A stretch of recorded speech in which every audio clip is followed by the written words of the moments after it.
I guess just to start, Aaron, how's the what's it like being part of a camp, being a teacher all of a sudden after you used to go? To a lot of these? First working with James, I was the student, and now the teacher. I'm kind of going through my mind. What was I thinking when I first started kicking, and going through this technique and learning it for the first couple times. And I think that's a way I can relate to the students better.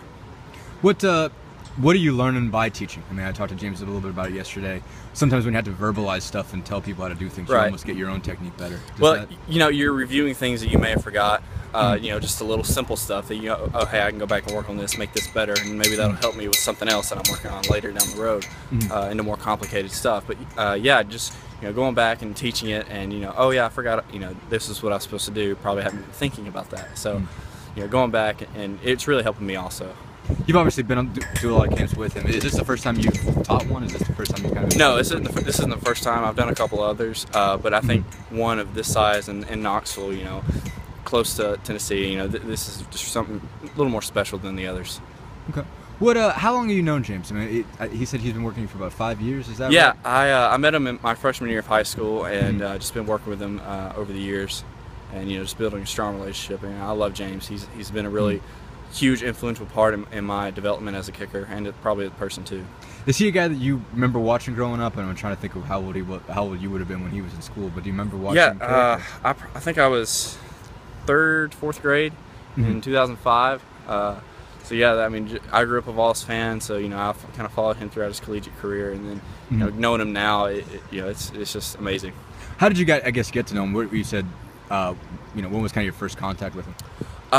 We had a mutual friend, and he kind of set us up. And I remember the first time that I worked with him, that whole session, I didn't say a word. I was just like, oh my God, that's James Wilhoit. Yeah. But now, we're good friends. We talk a lot, so it's been interesting to see our relationship grow.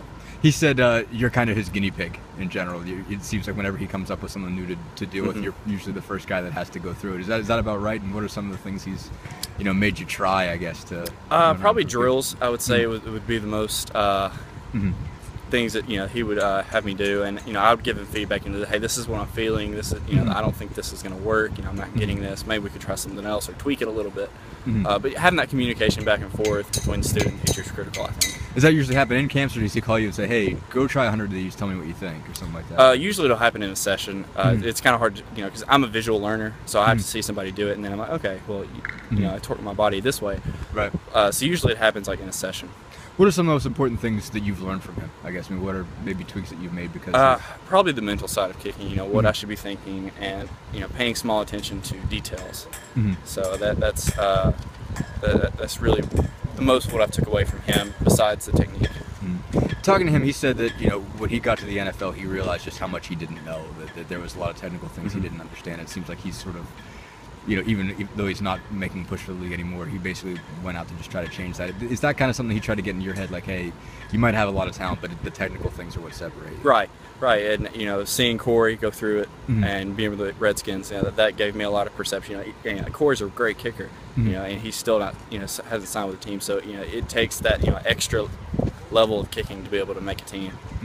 So you came out in sandals today. Was he busting on you for that, James? Yeah, because a few times I'd try to get a little antsy and kick one or two, but yeah, the sandals are up. Put away for today. Did you bring? I mean, are these yours? Did you bring these, or did you not? No, these are my game shoes. So. Okay, so you're just messing around with the sandals. Okay, cool. What's so? I mean, are you gonna do another one of these within the summer, or what's kind of the plan? He's got a camp in July, and it's gonna be all weekend long, and that's kind of his big, invite only, getting the top guys together. I'm gonna help him work that, and then if he does a few more small camps. Is there? He talked about him learning from Jeff Hall and you kind of learning from him. Is there kind of a tighter bond among kickers? Is it sort of its own kind of community? Oh, for sure. Yeah. For sure. Anytime you have a Vol for Life come back, and you're just automatically in that fraternity, and it's a special place here at Tennessee. Do you kind of feel the same responsibility to these kids? I mean, do you feel like people look up to you in the state the same way? Anytime you have 100,000 people at your game, you've got to be a role model to somebody, and it's a big responsibility, and Coach Jones never lets us forget that.